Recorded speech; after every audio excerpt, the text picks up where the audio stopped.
రెడ్డి గారు సీఎంలందరికీ రాసి దక్షిణాది సీఎంలందరికీ హైబ్రిడ్ మోడల్ రాశారా? ప్రెస్ మీట్ కూడా పెట్టారు. నేనేమన్నానంటే నాకు అనిపించేది రేవంత్ రెడ్డి గారు ముత్రాలు రాసి సంతకాలు పెట్టి ఇంత చేనేపు పెట్టే బదులు మొత్తం ముఖ్యమంత్రులకు రాసి ప్రెస్ మీట్లు పెట్టి ఇంత చేసే బదులు దీనికంటే కూడా ఎక్కడో ఒక నారా చంద్రబాబు గారిని ఒక గదిలోకి గెస్ట్ హౌస్లోకి పిలిచి ఏదైతే రాయలసీమ లిఫ్ట్ ఇరిగేషన్ ఎట్టా అయితే మాట్లాడి ఆపేయండి చంద్రబాబు గారిని తనకున్న పలుకుబడితో ఆపిచ్చేశాడో చంద్రబాబు గారిని రూమ్ లో కూర్చోబెట్టి డీలిమిటేషన్ ఓటైపోకండి చంద్రబాబు గారు అంటే చాలు అయిపోయింది కదా. ఇంతమంది ముఖ్యమంత్రుల దగ్గరికి మన కర్ణాటక వాడికి రాసి, కేరళ వాడికి రాసి, మహారాష్ట్ర వాడికి రాసి, తమిళనాడు వాడికి రాసి, ఆంధ్ర వాడికి రాసి, అన్ని పార్టీల వాళ్ళకి రాసి ప్రెస్ మీట్లు పెట్టి ఏం తిరగాల్సిన అవసరం లేదు. ఒకే ఒక వన్ షాట్. ఎట్లా అయితే రాయలసీమ లిఫ్ట్ ఇరిగేషన్ ని రూములోకి పిలిచి రేవంత్ రెడ్డి గారు చంద్రబాబు గారిని కూర్చోబెట్టి ఆపే లిఫ్ట్ ఇరిగేషన్ అంటే ఆపేశాడు కదా, అట్లాగే ఓటైపోయాక చంద్రబాబు అంటే ఆపేస్తాడు కదా. ఇంత చిన్న విషయాన్ని ఆయన మర్చిపోయి లెటర్లు గీటర్లు ఇదంతా అనవసరం అని నాకు అనిపించేది. సమాచార శాఖ మంత్రి పార్థసారథి గారా ఏమంటారు? సమాచార శాఖ మంత్రి గారు జగన్ గారికి దోచుకునే విజన్ తప్పితే రాష్ట్రాన్ని అభివృద్ధి పరిచే విజన్ లేదని చెప్తున్నారా? 9,000 ఎకరాలు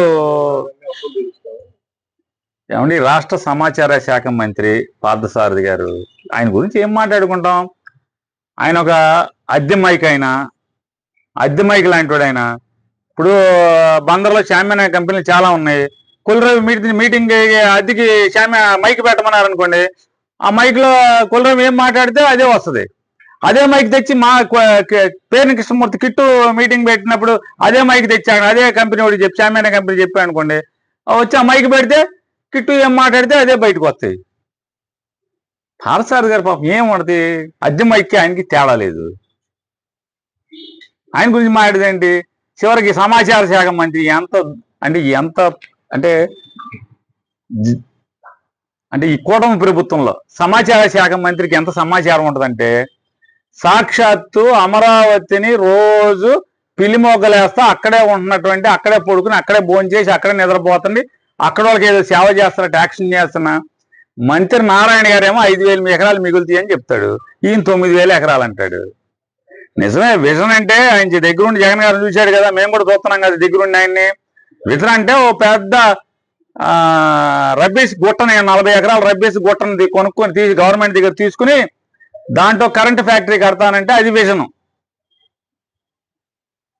జగన్మోహన్ రెడ్డి గారు పోర్టులు కడితే 3 పోర్టులు, 10 ఫిషింగ్ హార్బర్లు, ఒక 16,000 స్కూల్స్ ని బాగు చేయటం, పిల్లలకి ఇంగ్లీష్ మీడియం విద్య నేర్పటం,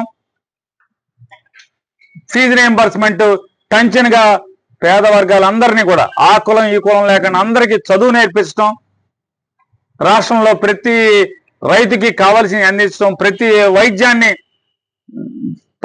మారుమూల పల్లెటూళ్ళకి తీసుకెళ్తాం, ప్రతి మండలానికి 2 డాక్టర్లను పెడతాం, ప్రతి గ్రామానికి టెన్షన్గా నర్సుల్ని ఎలందన పెట్టడం, మందులు పెట్టడం. మరి ఈ విజన్ లేదు ఆయనకి. ఇది విజన్ కాదు.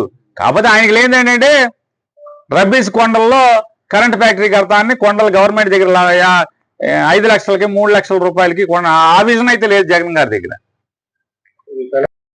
తలిపేది చచ్చిపోతుంది.